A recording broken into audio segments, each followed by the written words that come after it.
지난달 패딩 상품 충전재 혼용률이 실제와 다른 사례가 잇따라 발견돼 논란이 있었죠.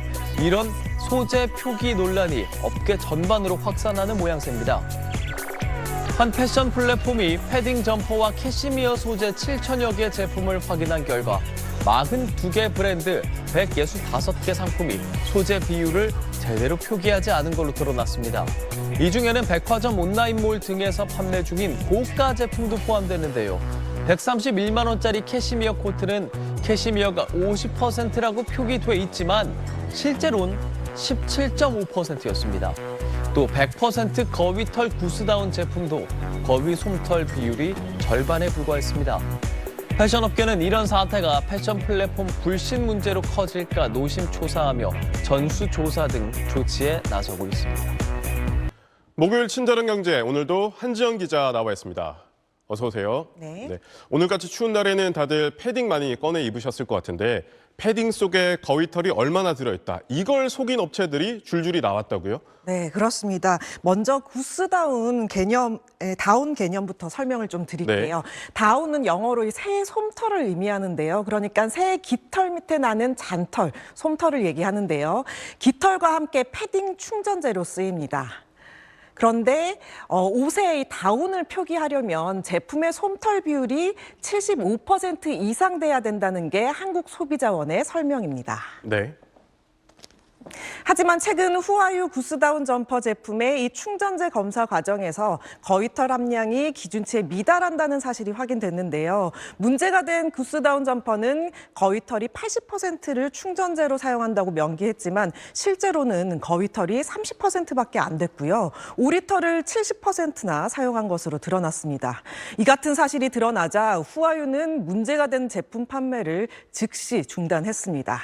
소비자 항의의 자체 조사를 진행한 이랜드 측은 해외 납품업체의 품질 보증을 믿고 검증 절차에 소홀했다며 대표 명의로 사과문까지 내고 제품 회수와 100% 환불 조치에 나섰습니다.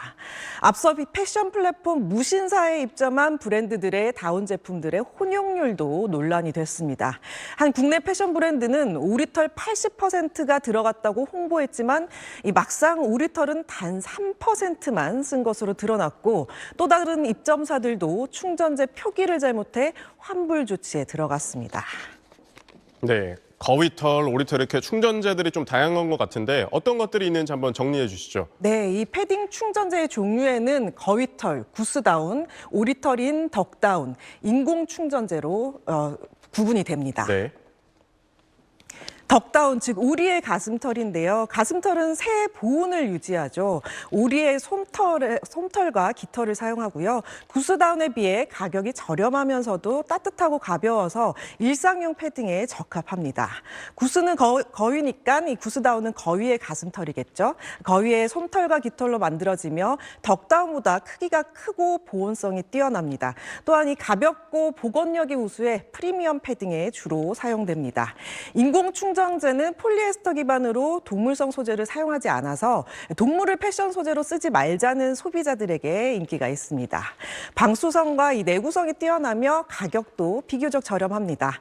가격은 이 구스다운 패딩이 더 많은 공기를 가둘 수 있는 필파워, 그러니까 이 보온성과 보건력이 우수하고 또 희소성도 가장 높아서 제일 비싸고요. 그 다음으로 덕다운 패딩, 인공 충전재 패딩 순서로 저렴하게 됩니다.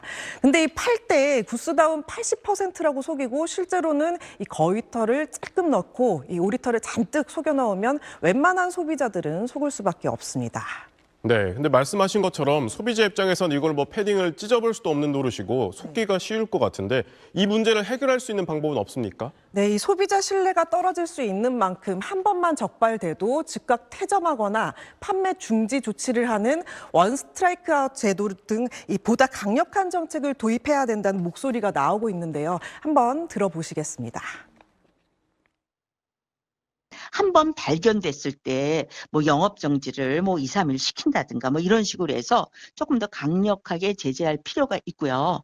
그다음에 이제 플랫폼 입장에서 그 수만 명에 달하는 셀러를 일일이 감시하고 감독하기가 너무나 어렵기 때문에 이제 소비자로 하여금 그 발견했을 때 신고하게끔 신고센터를 운영하는 것이 최근 이 패딩 충전재 문제가 잇따르자 패션 플랫폼들이 입점 패션사들에 대한 관리를 강화하고 있는데요. 좀 도움이 되는 방법들을 몇 개 가지고 나와봤습니다. 이 정기적으로 판매자 공지를 통해 혼용률을 포함한 정확한 상품 정보가 표기될 수 있도록 브랜드사에 안내해야겠고요. 제품에 대해서 무작위로 검사도 필요하겠죠. 상품 정보 표시에 문제가 있을 경우 상품 판매 제한 서비스 이용 중지가 될 수 있다는 약관도 필요한데 이 업체의 경우 이 페널티가 누적돼야만 퇴점 조치가 되더라고요. 원스트라이크 아웃제가 아니라서 좀 아쉬웠습니다. 의류업체들도 이 품질 관리를 강화하고 나섰는데요. 한 의류업체에서는 다운 제품의 경우 오리털과 거위털의 혼합 비율 검사를 별도로 진행하고 있어서 눈에 띄었습니다. 네, 잘 들었습니다.